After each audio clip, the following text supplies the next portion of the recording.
Thank you so much, and thank you so much for everyone being out here.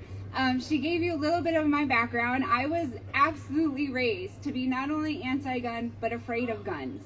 I was also raised to not be patriotic and to have nothing to do with politics. So now that I'm in politics and very pro-gun, I'm totally the opposite. It's like I'm the rebellious one in my family. The funny thing is that people can be very anti-gun up until the point that they actually have to face violence. And there's something about having to face violence that completely changes your perception 100%. It doesn't matter how you were raised. It doesn't matter whether you were indoctrinated by our public school system. You will have a change of heart when you have to face violence head on. And that is what I had to experience. I was a churchgoer. I married my husband in the church. We had what I thought was going to be a wonderful relationship. We did pastoral counseling, everything. And it was about a month into the marriage that I discovered that this wasn't going to be the dream come true that I wanted it to be. And gradually I started seeing some changes in his behavior, changes in the way he talked to me. He started becoming more about power and control over me rather than letting me be the best me that I could be. And eventually things got worse and he turned violent. And that was a very precarious situation to be in because he was well loved by our church. And so I was afraid to tell anyone about it. And so I went to a counselor at church and tried to get some help, and unfortunately they didn't understand the nature of violence, and they told me, read Power of a Praying Wife. That will change him. Violence is not changed in such a way. Unfortunately, there are some people that their nature is violence, and they don't want to change. And even when it was a situation that we'd go to counseling, he wouldn't really be very truthful. He was just doing the steps to pacify me until I became comfortable again, and then he could become violent again. And that's the cycle that so many women go through silently, not just in this country, but even more so around the world. And the thing that I had to come to realize was that either I could stay silent and try to hide, or I could change and I could walk away. And that is what I did. And when you hear women that say, well, I called the police 5 or 6 or 7 times, don't be hard on them. Because leaving a domestic violence situation is extremely difficult, especially if you're someone that has children. I fortunately didn't have children, but you have to take into consideration your finances, your friends, your family. Some of my family supported me, but other people didn't. There were some people that I looked up to that were very close to me, and they were very upset that I got divorced over that situation. And they said, you should have just tried harder. And I want to be crystal clear. Violent people are violent by nature. It does not change. And therefore, gun rights are human rights. And if you're someone that's going to go on stage around the country and try to shame conservatives and Republicans for supporting gun rights, recognize that's the most important civil liberty we have besides freedom of speech.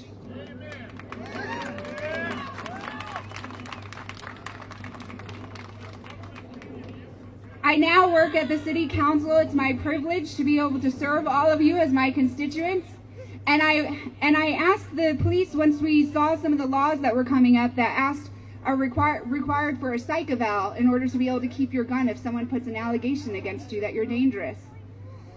I wasn't threatened with a gun, and I generally wasn't threatened with knives or any other type of weapon. There was only one time I was threatened with a knife. But I had to call the police 7 times, and primarily it was over fists. And when I looked at the stats for domestic violence, over 8,000 instances of domestic violence are simply with fists. Only 300, about 338, are with guns.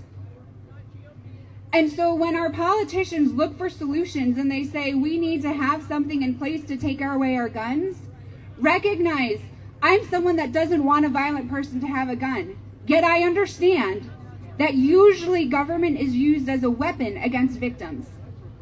And things like waiting periods, I would have died. I wouldn't have survived that. Things like a psych eval, that would have been weaponized against me. The threat would have been made against me. And since I was a victim, I may not have passed the psych eval, because when you're in a cycle of abuse, it affects you from a mental health perspective. But one of the last times I called the police, a female officer showed up, and she said to me, we show that you've called the police 6 times now. Usually on the 7th, 8th, or 9th time, the woman is killed. So I highly recommend you go and get an order of protection and get yourself a gun and learn how to use it. And I didn't listen to her that time, but the very next time, I did. And I was actually stuck on a trip in Sacramento and had to figure out how to fly back strategically without my ex-husband knowing. I got the order of protection, and the judge said the same thing to me. He said, understand this is a piece of paper. You need to learn how to defend yourself. And that is my message to victims of self-defense or sexual assault. Don't stay a victim. If you need help, reach out to me. There's so many organizations that will help you. But get out of violence and learn how to defend yourself.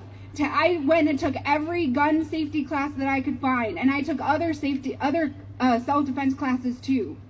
Because you don't know if you're going to have enough time to go and reach for your gun. So you need to know how to use diversion tactics to get the person away from you so you can safely pull your weapon. Gun rights are human rights. Yeah. And when our politicians go and try to, as well-intentioned as they might be, if they try to use psych evals or waiting periods, the only people that are impacted by that are victims. Because violent people, they don't care what weapon that they have at their disposal. They will just hurt you. So thank you so much for coming out here. Please make sure that you follow AZCDL. They are my go-to to be able to identify what type of legislation is up and what I need to advocate for. And then also, I'm a member of the Republican Liberty Caucus. We will not forsake the Second Amendment.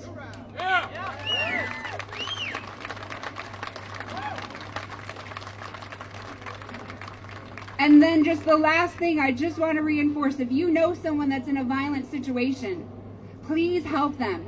Don't judge them. Understand that it is the most terrifying thing to try to flee that type of a situation. I will always stand firm on the Second Amendment. I will always look to find ways to keep people safe away from violence, but personal responsibility is the most important weapon against violence. Thank you all.